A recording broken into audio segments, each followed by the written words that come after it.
and welcome to the best of TV Burp 5. A look back at my favourite moments from previous series. Remember when it was spinning day on the bill?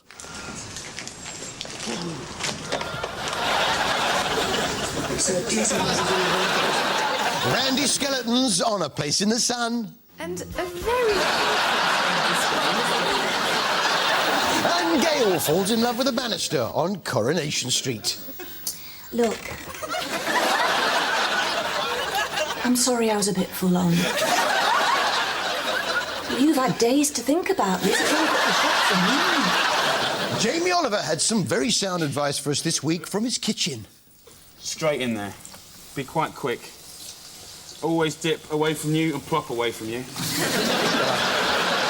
I always try, but it's not always that easy to control. This week, Jamie was concentrating on the brassicas. For instance, this cauliflower here, look at the colour of that. Yeah, it's the wrong colour. It's purple. Cauliflowers are white. Although, admittedly, a purple one would be easier to spot in my mum's cheese sauce. It seemed Jamie was going all eco-friendly. Instead of actually cooking the food, he was saving energy by just doing the sound effects. And then the Italians have a version which they call rape, which is fantastic. And they'll cook it in a big pan of just a little bit of pork fat, maybe. You know what you do? You get a little bit of good vinegar and you splash it in there. Those weren't the only sound effects Jamie was doing. It seemed to me he was practising up to be a rapper, like on the records. Smoky bacon, chunks of apple and raisins and swigs of red wine vinegar and do that beautiful red cabbage dish.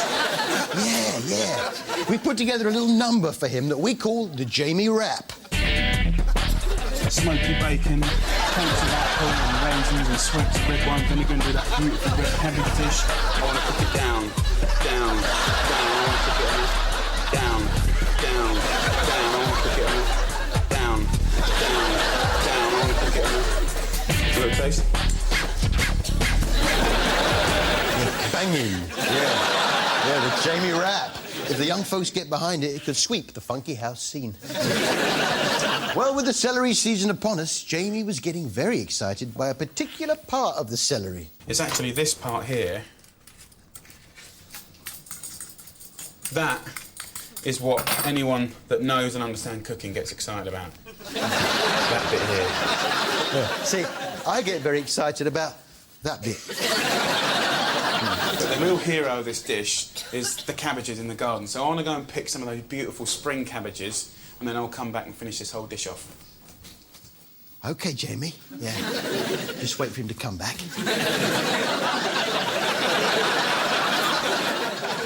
Actually, I'll...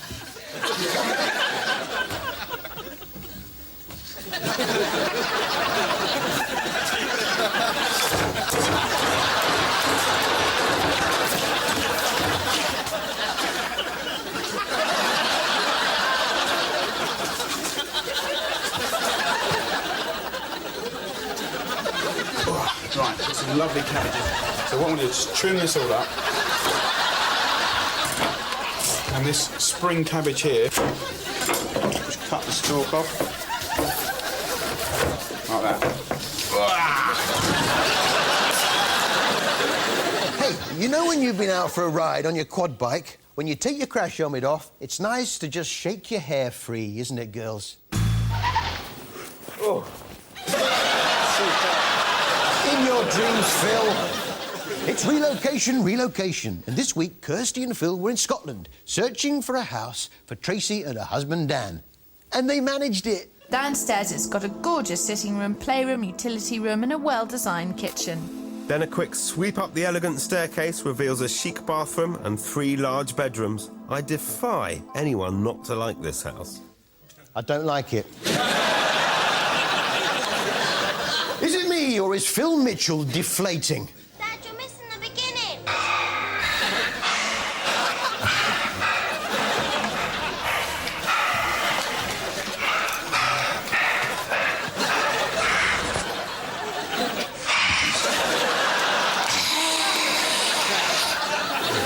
Yes, it's EastEnders.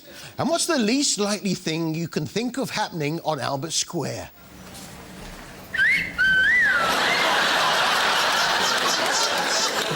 Police whistles! Don't knock it. There are some interesting pairings on the square at the moment. I mean, there's Bobby Davro and Shirley. Why would I even want to try it on with another bird when I've won first prize already? Just for my own information, what were the other prizes in that particular raffle? Heather, meanwhile, was helping Shirley with the relationship with some very useful dress suggestions. I think this one says, rip it off and take me. Yeah. Have you got one that says, put it back on and leave? Hey? Let's go that one. Elsewhere, it seemed that poor Tanya had developed a bit of a thing for zips.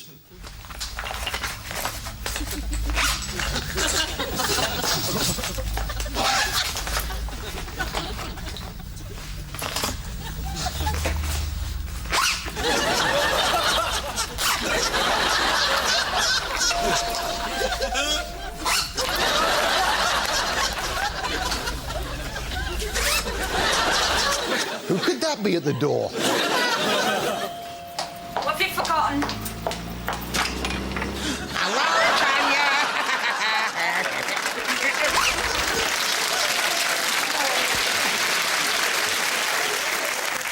You know what it's like? You fancy a quiet pint in your local, but there's always some nutter there behaving strangely. It's a special milk diet, and he's sucking the milk from the bread. The milk's a special milk full of vitamins and all the calcium that he needs. He loves that. If he was with his mother, she'd lick him after he'd suckled. And that's what I'm doing now. I'm simulating that by using some wet cotton wool on his tummy there, and that makes him go to the toilet. You're barred! Of course not. No, this was Nigel Marven's Animal Nightmares, rats. He's a brown rat, of course, and he's very successful in Northern Europe and America. Still waiting to break through into that tricky Japanese market. Nigel taught us some things that rats like to do in their spare time. We're on a day out to a walk-through shark aquarium. Okay. Can we go to the shark aquarium, Daddy? Or an art gallery or a West End show? What do you suppose rats taste like? I've got to ask you this. What does that boiled rat taste like, Chris? Boiled giant rat? Yeah.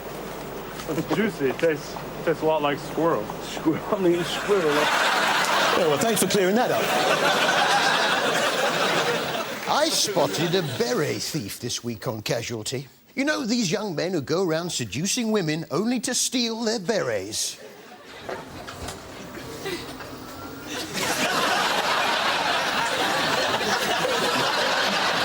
Of course, it was the final bow for Casualty consultant Harry Harper, and as he waved goodbye, he made sure he was waving to both the tall and the short.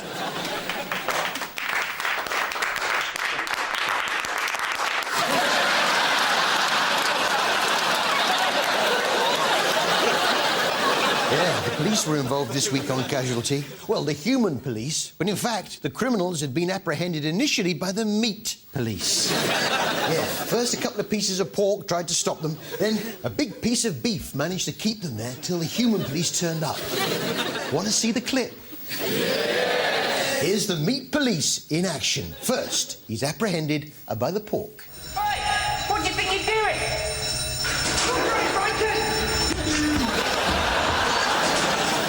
And then he's finally apprehended by the beef. Where do you think you're going? Come here, you. Yes, the meat police. That's actually a new show they're bringing to ITV1 to rival BBC's Life on Mars. Just like they did with Primeval and Doctor Who. My name is Sam Tyler. I had an accident and I woke up as an oven-ready chicken. Am I mad, in a coma, or back in time? Whatever happened, it's like I landed on a different planet. Now maybe, if I can work out the reason, I can get home.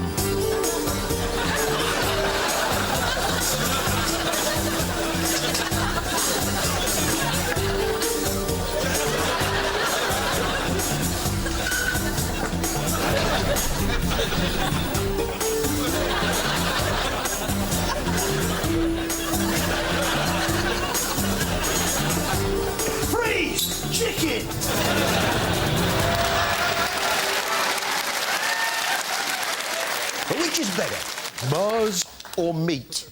There's only one way to find out. See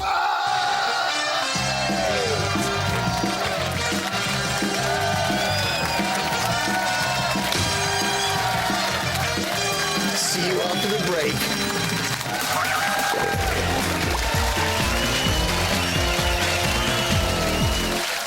Welcome back to the best of TV Burp 5. Remember when there was a graffiti dog on Heartbeat?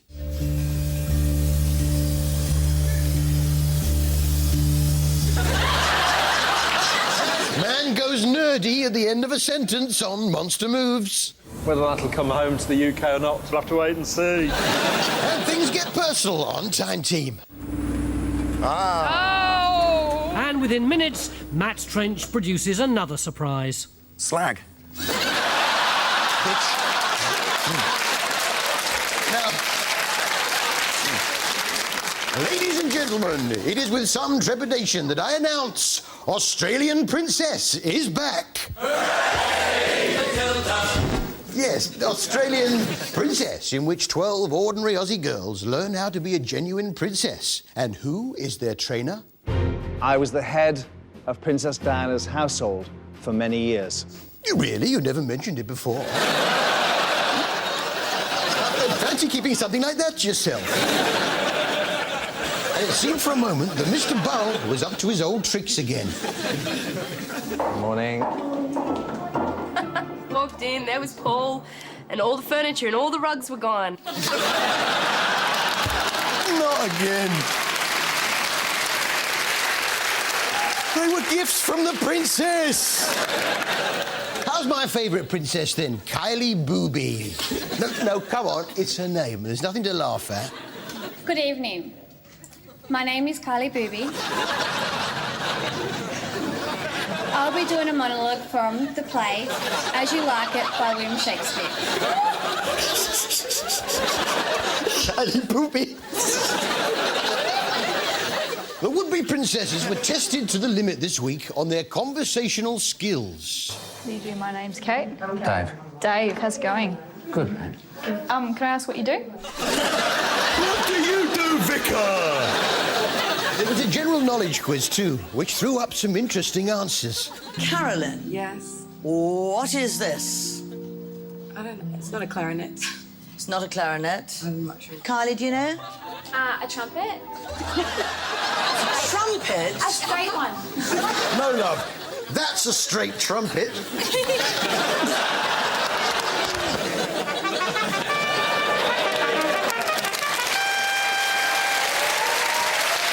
Yeah. Coronation Street now, and it seems Molly has a secret tunnel to get her from her house to Dev's corner shop. Here she is arriving. Right, here, take the money from our savings. And here she is going on a lunch break. Have you had out to eat yet? No. Right, I'm going for my lunch now. Wait, 62.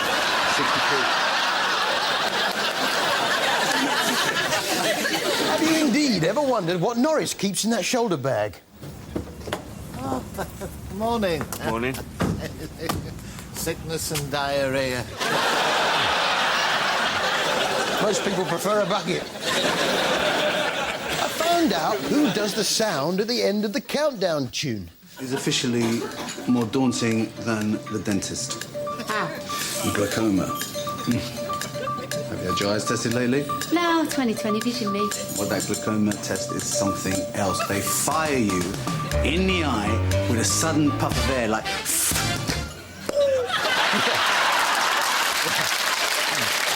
Get him off, Collie. Yeah. You gotta love him.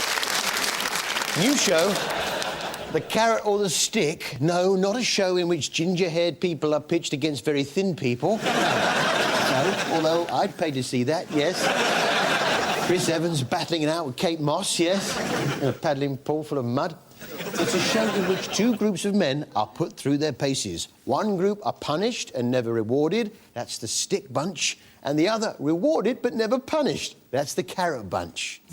Our 12 new recruits responded to an advert for men who lacked motivation. Yeah, I was going to respond to that ad, but couldn't be bothered. They're all either unemployed or unhappy with their jobs. Wait a minute, unemployed or unhappy with their jobs? That's everybody, isn't it? That's life, right? You work every day, you get home, the kids are annoying, I resent you for being born. Get on with it, doesn't get any better. That's why they invented booze. Unfortunately, it seems that Ewan of the Stick Bunch is one of those people without any bones. Come on, push it! Come on, what's that noise? It sounds if you're dying! He's basically a mollusk. Here's the Carrot Bunch enjoying an evening in. Sounding good. Yeah. Yeah. Keep it going down, will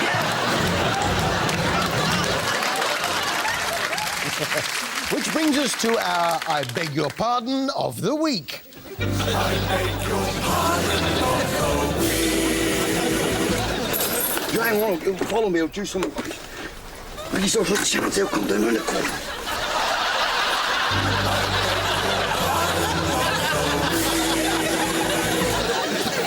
I wonder where Delia Smith is right now. Well, I'm in the freezer section of a supermarket. Yeah, I thought you might be. Well, next stop, wines and spirits. No, of course not, no. What was she working on this week? I can make one of my favourite recipes in no time at all. And one of my favourite recipes is hummus.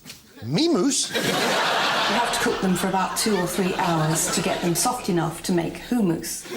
You-moose? The most important thing to serve with hummus... We-moose? Hummus is made from chickpeas. Oh, hummus. Yeah. Why didn't you say so? Yeah. She makes hummus with frozen chickpeas because that's her big thing this series, yeah. Recipes from ready-made stuff. But if that's the case, Delia, why don't you just buy a pot of hummus?